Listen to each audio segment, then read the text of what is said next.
नमस्कार दोस्तों, आज हम कॉमर्स सेक्शन करेंगे। यूपी RVUNL का जो पेपर चल रहा है एनालिसिस वाला, इसमें 75 क्वेश्चन है, तो इसके 25-25 क्वेश्चन के सेट बनाकर 3 पार्ट में करेंगे। चलिए पहला क्वेश्चन देखते हैं। ABC limited prepare it financial statement considering provision for bad debts of 5%। ABC limited एक कंपनी है जिन्होंने फाइनेंशियल स्टेटमेंट प्रिपेयर करते समय 5% बाय डेट्स का प्रोविजन रखा था। ठीक है, तो where later on the actual bad debts comes out to be 15%, मतलब जो एक्चुअल में बाय डेट्स निकले हैं वो 15% से बाहर जा रहे हैं, मतलब ज़्यादा हो रहे हैं। Identify the type of limitation of accounting with the help of the above example, मतलब किस तरह की अनुमान का, किस तरह की जो लिमिटेशन ऑफ अकाउंटिंग अनुमान का जो तरीका है वो किस तरह का है। ठीक है, तो इसमें क्या दिया, ऑप्शन दिए हुए accounting records only monetary transaction, केवल मौद्रिक नहीं है। Accounting information is based on estimate, हाँ एस्टिमेट क्योंकि माना जाता है, एस्टिमेट अनुमान लगाया जाता है, तो इसलिए 5% का अनुमान लगाया, 15% हो गया, तो ये एस्टिमेट होगा, इसका करेक्ट आंसर तो ही होगा। अगला भी देख लेते हैं। Transaction are recorded on historical cost में तो वैसे भी अनुमान नहीं लगाते हैं प्रोविजन, क्योंकि समय के साथ जो है परिवर्तन होता रहता है, तो प्रोविजन हिस्टोरिकल कास्ट के आधार पर नहीं करते। मैनिपुलेशन ऑफ अकाउंट्स का सुधार, यहाँ पे ऐसा कुछ नहीं है। ठीक है, चलिए अब अगला क्वेश्चन दूसरा दे ले। Contra entry is used for the contra में तो देखो अपोजिट होता है। कंट्राडिक्टरी आपने सुना होगा, कंट्राडिक्टरी से वो क्या कहते हैं, कंट्राडिक्टरी स्टेटमेंट होते हैं, तो वैसे कंट्रा मतलब अपोजिट से लिया गया है। तो contradictory used for receiving cash from debtor, नहीं। Purchase of fixed asset in cash, making cash payment to creditor, तो ये भी नहीं होगा, कैश पेमेंट नहीं होगा। अब depositing and withdrawal of cash from the bank, यानी बैंक विड्रॉ किया जाता है पैसा, तो यहाँ पे deposit and withdrawal of cash from the bank, ये कंट्रा एंट्री यहाँ पे करेक्ट है। ये है ना कि जो है 4 में से जो ऑप्शन आपको दिए उनमें से सबसे बेस्ट ऑप्शन कौन सा होगा, तो ये सबसे बेस्ट ऑप्शन यही होगा, depositing and withdrawal of cash from bank, cash from the bank, ये बिल्कुल करेक्ट है। डिपॉजिट मतलब जमा करेंगे, विड्रॉवल में निकालेंगे, ठीक है। चलिए अगला क्वेश्चन देखते हैं। Sale of fixed asset is part of, जो अगर आप फिक्स्ड एसेट्स बेचेंगे तो वो किसका पार्ट होगा, cash flow from financial activities, cash flow from investing activities, not a cash inflow not recorded in cash flow statement. तो पैसा आएगा तो फिर रिकॉर्ड तो होगा, लेकिन not cash flow inflow outflow शायद नहीं हो, क्योंकि ये फिक्स्ड एसेट्स होती है। कैश फ्रॉम ऑपरेटिंग एक्टिविटीज नहीं हो, क्योंकि फिक्स्ड एसेट्स है। तो cash flow from investing activities दूसरा इसका करेक्ट आंसर हो, क्योंकि इन्वेस्ट होता है, जब आप फिक्स्ड एसेट्स में इन्वेस्ट करते हैं तो वो लंबे समय के लिए होता है, तो फिक्स्ड एसेट्स होता है, तो इन्वेस्ट होता है, इन्वेस्टिंग एक्टिविटीज होता है। चलिए देखिए, हिंदी लैंग्वेज चुनी गई थी इसमें, लेकिन इंग्लिश के क्वेश्चन आ रहे हैं, क्योंकि कॉमर्स मैक्सिमम कार्य इंग्लिश में होता है, तो इसलिए आपको घबराना है, थोड़ी दोनों में जो है रेडी होकर चलना है, क्योंकि इंग्लिश में आपको क्वेश्चन देखने को मिलते हैं। What are the 3 columns of the 3 columns cash book, और कैश बुक में 3 कॉलम कौन कौन से होते हैं, कैश का होता है, बैंक का होता है और रिसीप्ट का होता है, और उसमें अगर डिस्काउंट पेड होगा तो डिस्काउंट पेड का भी हो जाएगा। बस कैश, बैंक एंड रिसीप्ट, बस यही ऑप्शन सही है, ए नंबर का ऑप्शन सही है। फ्रेट देखिए, भाड़ा इसमें नहीं होता, ना रिटर्न नहीं होता, ना इंटरेस्ट भी नहीं होता। इंटरेस्ट हमारा रिसीप्ट में आ जाता है, कोई से कॉलम को नहीं होता है, बस रिसीप्ट का कॉलम होता है, जमा का होता है कैश वाला, और बैंक का पूरा होता है। ठीक है, बाकी उसमें पासबुक में इंटरेस्ट का कोई वैसा रूल नहीं होता, कॉलम नहीं होता। चलिए अगला क्वेश्चन देख लेते हैं, 5वां नंबर। An inward return book is prepared to, ठीक है, तो अब क्या कह रहा है, इनवर्ड रिटर्न बुक, यानी कि बुक वापस हुई है, रिटर्न बुक हुआ, तो keep the details of purchase return, keep the details of cheque bounce का कोई सवाल ही नहीं है यहाँ पे। Keep the details of sales return, तो जो आप बेचेंगे वही तो रिटर्न होगा, रिटर्न, क्योंकि इनवर्ड आया है, रिटर्न इनवर्ड मतलब आया होता है, तो आउटवार्ड होता तो मतलब हम लोगों ने खरीद के वापस किया है। इनवार्ड रिटर्न बुक मतलब हम लोगों ने बेचा था फिर वापस आया हमारे पास। तो keep the details of sales return, यहाँ पे इसका करेक्ट आंसर होगा। ठीक, चलिए अगला क्वेश्चन देखते हैं, 6वां नंबर। अब देखिए यहाँ से हिंदी आया, लैंग्वेज हिंदी ही थी लेकिन वो क्वेश्चन इंग्लिश में थे। अब देखते हैं 6वां नंबर क्या कह रहा है। निम्नलिखित में से किसको राजस्व व्यय माना जाता है? खरीदारी के समय खरीदी गई पुरानी मशीनरी के कायाकल्प का व्यय, ये एक्सपेंडिचर व्यय आता है, वो क्या कहते हैं मेंटेनेंस व्यय आता है, मेंटेनेंस एक्सपेंस होता है। कार्यालय कर्मियों को लिए ऑफिस एक्सपेंस में आ जाता है, कुर्सियों खरीद। औद्योगिक भूमि का अधिग्रहण करने के लिए कानूनी शुल्क का भुगतान, इसमें हम लोग खुद दे रहे हैं, हमारे पास वो मतलब आ नहीं रहा, हम लोग शुल्क दे रहे हैं। और भूमि का अधिग्रहण करने के लिए कानूनी शुल्क का भुगतान कर रहे हैं औद्योगिक भूमि के लिए, तो ये भी नहीं होगा क्योंकि इससे राजस्व नहीं मिल रहा ना, और देना पड़ रहा है। आयकर सॉफ्टवेयर के लिए नवीनीकरण शुल्क के रूप में राशि भुगतान, हाँ क्योंकि ये लॉन्ग टाइम के लिए है और इस पे जो व्यय किए गए तो राजस्व व्यय माना जाता है। ठीक, क्योंकि इसको सरकार दे के खरीदती है ना, खुद करवाती है कार्य इसमें, इसलिए। चलिए अगला क्वेश्चन 7वां नंबर। In wholesale price system of branch accounting unrealised profit is closing stock is, क्या होगा? Closing stock is branch price system of branch accounting unrealised profit in closing stock is as stock reserve to of the head office. Head office में debit किया जाएगा। Wholesale price system मतलब थोक मूल्य पद्धति जो होती है ब्रांच अकाउंटिंग की, उनमें अनरियलाइज्ड मतलब जो अवास्तविक होंगे, अवास्तविक प्रॉफिट, तो उसको क्लोजिंग स्टॉक में डेबिट करेंगे at stock reserve to head office में प्रॉफिट एंड लॉस अकाउंट में रिजर्व करेंगे। ठीक है, हेड ऑफिस के प्रॉफिट एंड लॉस अकाउंट में रिजर्व करेंगे। ठीक, तो इसका करेक्ट आंसर तीसरा होगा, debited profit and loss account. चलिए अब अगला क्वेश्चन देख लेते हैं, 8वां number. Debit balance as per cash book means, debit balance as per cash book means, cash book में जो डेबिट बैलेंस होता है वो क्या होता है? तो कैश एट बैंक होता है। कैश बुक है तो कैश में कैश एट बैंक होगा। हैंड में होता है तो कैश एंड हैंड होता है, मतलब अगर घर में रखा है तो कैश एंड हैंड हो जाता है। ठीक, चलिए अगला क्वेश्चन देते हैं, 9 नंबर। यदि स्टॉक की लागत 1 लाख रुपए और चालान मूल लागत प्लस चालान मूल्य का 20% हो तो चालान मूल्य की गणना कीजिए। तो देखिए यहाँ पे 1,24,000 तक आ जाता है, लेकिन 1,25,000 नहीं आता। यहाँ पे आंसर पे 1,25,000 दिया हुआ। स्टॉक की लागत 1 लाख है, चालान का मूल लागत प्लस चालान मूल्य का 20%। तो चालान मूल लागत पहले मान लीजिए इसका 20% निकाल लिए तो आ जाएगा 20,000 निकालेंगे तो कितना आएगा? 20,000 आ जाएगा। अब 20,000 का फिर 20% निकालेंगे तो 4,000 निकले तो 1,24,000 तो बन जाता है। लेकिन यहाँ पे आंसर 1,25,000 दिया हुआ है, तो 1,20,000 तो आराम से बन जाता है। चलिए अब अगला क्वेश्चन देखते हैं। ठीक है, हो सकता है नियर अबाउट दिए हूँ, 1,25,000 नियर अबाउट, उसका नियर अबाउट लगाना। चलिए अगला क्वेश्चन देख लेते हैं। वो 1,24,000 तक बन जाता है कंप्लीट, क्योंकि 20,000 पहले निकलेगा फिर 4,000 निकले तो 1,24,000 निकलता है, जबकि यहाँ 1,25,000 दिया हुआ है। आंसर इसी को माना गया है, तो हो सकता नहीं बार मान लिया हो। चलिए अब अगला क्वेश्चन देखते हैं।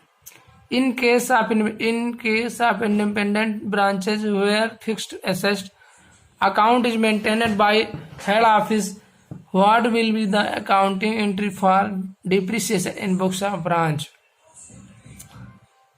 तो जो स्वतंत्र शाखाएं होती हैं उनका फिक्स एसेट का अकाउंट होता है, फिक्स्ड संपत्ति का जो अकाउंट मेंटेन होता है हेड ऑफिस में, उसकी अकाउंटिंग एंट्री करना है depreciation in the books of branch की खातों में डिप्रिसिएशन अकाउंट करना। तो डिप्रिसिएशन अकाउंट दिया टू हेड ऑफिस अकाउंट कर देंगे। ठीक है, चलिए अगला क्वेश्चन देखें, 11 number. Debit side of profit and loss account record, debit side में profit and loss account record करते हैं किसमें? इनडायरेक्ट एक्सपेंस में। Debit side of profit and loss account, अगर प्रॉफिट एंड लॉस अकाउंट के डेबिट साइड में indirect expense को लिखा जाता है, कहने का मतलब ये है कि प्रॉफिट एंड लॉस अकाउंट में इनमें 4 में से किसको डेबिट साइड में लिखा जाता है? तो इनडायरेक्ट एक्सपेंस को डेबिट साइड में लिखा जाता है। ठीक है, ऐसा पूछा हुआ है इस तरह। अब हिंदी में होता तो ज़्यादा समझ में आता, इंग्लिश में आगे पीछे है तो थोड़ा समझिए। चलिए अगला क्वेश्चन देते हैं। Study the given details and calculate gross profit. तो ग्रॉस प्रॉफिट निकालने के लिए देखो, opening stock, purchase, total sales है, सेल्स में से सारा कुछ माइनस होगा जो माइनस होने वाला होगा। ओपनिंग स्टॉक माइनस होगा और इसमें से परचेज माइनस होगा तो 10,80,000 हो गया। फिर परचेज रिटर्न ये नहीं माइनस होगा, परचेज रिटर्न और क्लोजिंग स्टॉक जुड़ता है तो परचेज रिटर्न माइनस नहीं होगा, क्लोजिंग स्टॉक भी माइनस नहीं होगा, प्लस होता है। नहीं, परचेज रिटर्न को देखिए माइनस कर देते हैं तो परचेज रिटर्न माइनस हो जाएगा और क्लोजिंग स्टॉक प्लस हो जाए तो ये दोनों कट गए, इसको छोड़िए। अब 10,80,000 इधर था, उसमें से 50,000 और जोड़ दीजिए। अकाउंटिंग चार्ज भी नहीं माइनस होगा, ये भी प्लस होगा। तो कुल मिलाकर अगर अब तो यहाँ पे हो जाएगा ये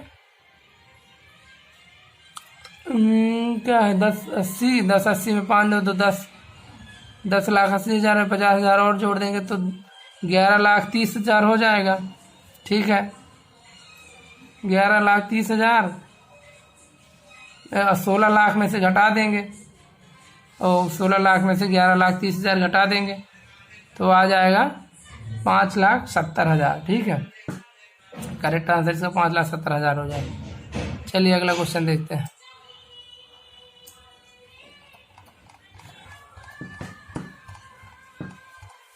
कहाँ कितना निकाल लेंगे, हाँ ये है 13 number question. Which of the following is not a salient feature of the bank reconciliation statement? Bank reconciliation statement की कौन सी फीचर नहीं है, मतलब विशेषता नहीं है। तो पहला देखते हैं, it brings out the errors may have been committed in the passbook और कैश बुक।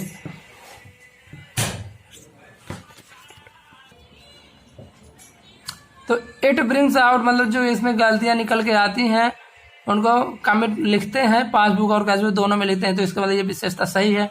ठीक है, it helps in finding out the actual position of the bank balance. तो इसमें बैंक बैलेंस के एक्चुअल पोजीशन ही पता चलती है क्योंकि बैंक रिकॉन्सिलेशन स्टेटमेंट है। ठीक है, और any undue delay in the clearance cheque will be shown by the reconciliation, माने जो भी क्लियर हुए चेक होते हैं वो भी इसमें शो होते हैं, तो ये भी सही है।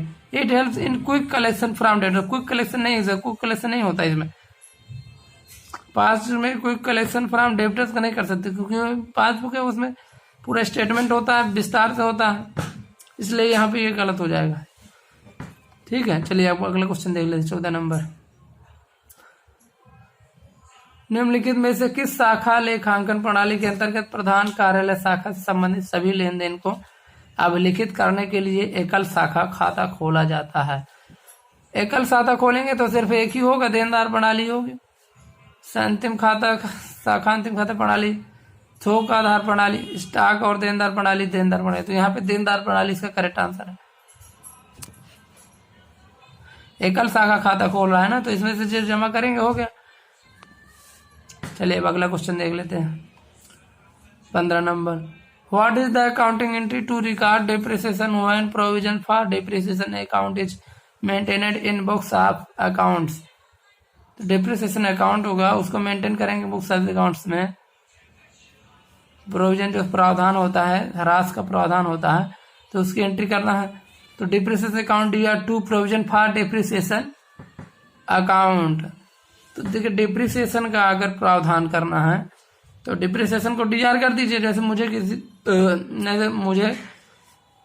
मुझे मतलब किसी को पैसे देना है तो कोई मुझे डीआर करेगा, फिर टू होगा कि किसके बारे में देना है वो लिखेगा नीचे। तो डिप्रिसिएशन में प्रावधान करना है और टू प्रोविजन फॉर तो नीचे लिख दिया, to provision for depreciation account.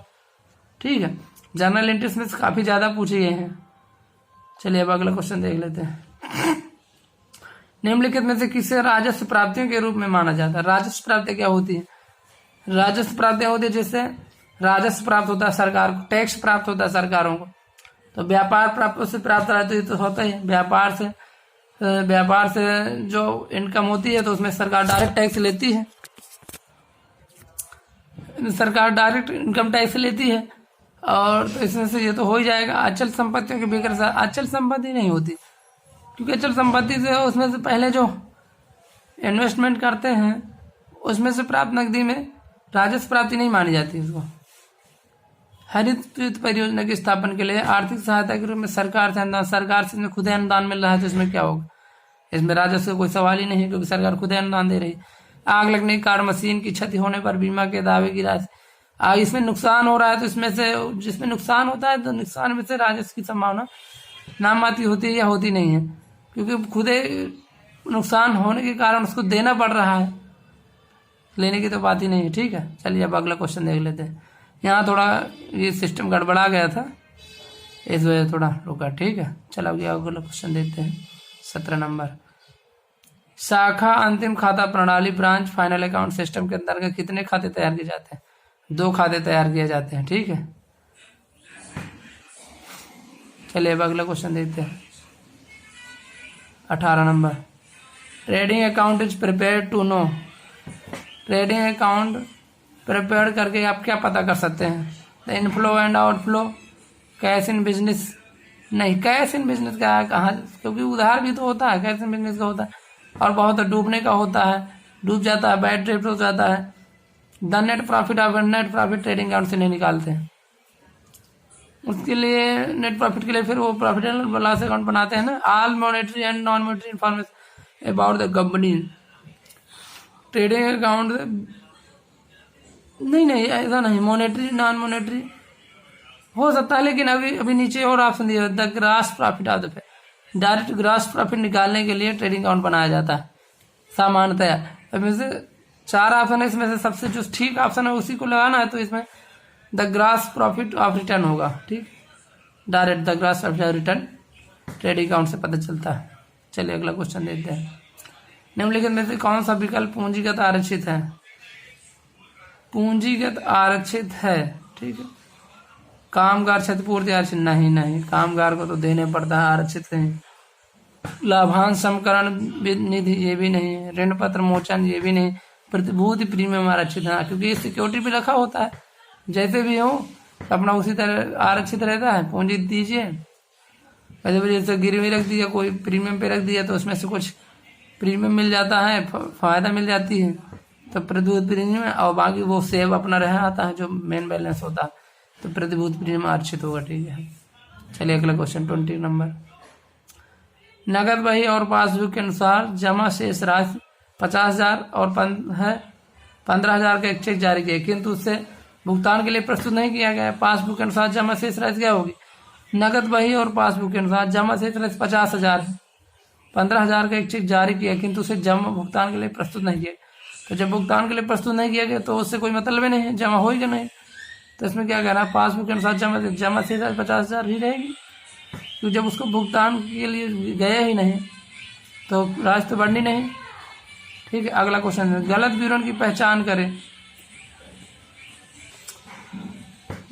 गलत विवरण की पहचान करें तो इसमें क्या दिया? राजस्व आवर्ती प्रकृति के होते हैं, राजस्व आवर्ती प्रकृति के होते हैं। हाँ तो ठीक है, राजस्व आता ही है, जाता थोड़ी है, जाते हैं तो उसको बे नहीं बोलते।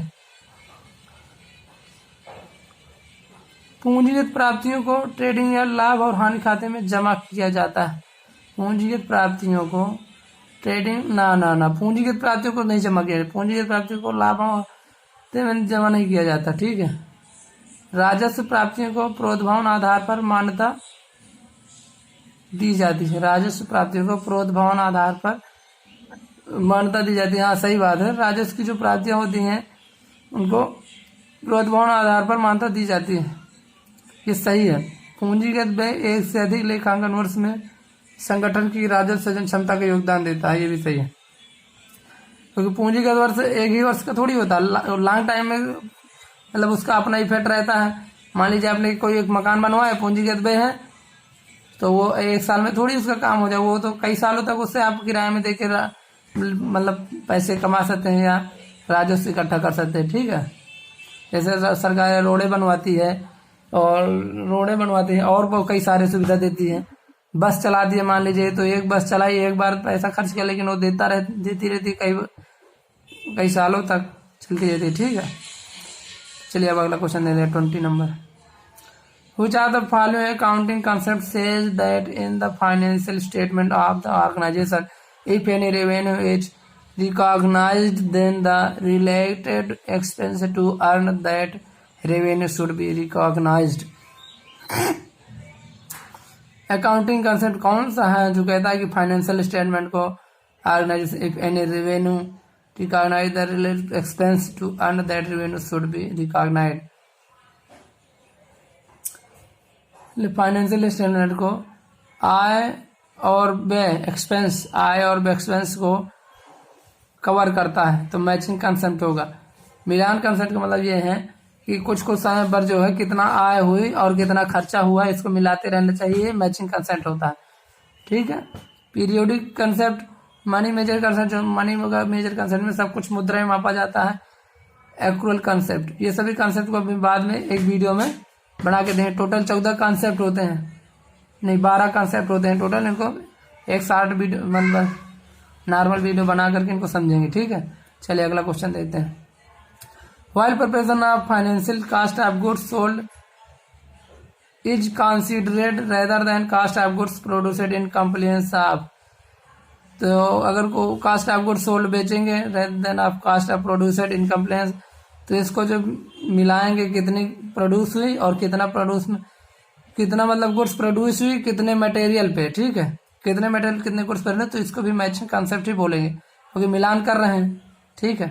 चलिए अब अगला क्वेश्चन देखते हैं 24। स्टॉक और देनदार प्रणाली के अंतर्गत शाखा व्यय खाता राशि को में स्थानांतरित करके बंद कर दिया जाए। स्टॉक और देनदार प्रणाली के अंतर्गत शाखा व्यय खाता को शाखा लाभ और हानि खाता में स्थानांतरित करके बंद किया जाता है। ठीक।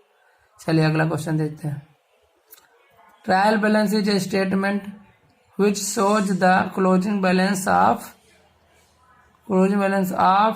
ऑन फॉर ए, तो इसमें क्या होगा, transaction particular period. Trial balance is a statement of the shows the closing balance of, हाँ तो लेजरों को मिला के जो है लेजर्स को मिला के जो बैलेंस शीट बनता है, तो लेजर होगा और पार्टिकुलर डेट होगा। Ledger on for a particular date. तो चलिए यहाँ से 25 क्वेश्चन कंप्लीट होते हैं। अब 26 से लेकर जो अगले भी 25 क्वेश्चन होंगे तो उनमें से जो है 50 तक हम लोग दूसरे वीडियो में करेंगे। तो चलिए नमस्कार, बहुत बहुत धन्यवाद।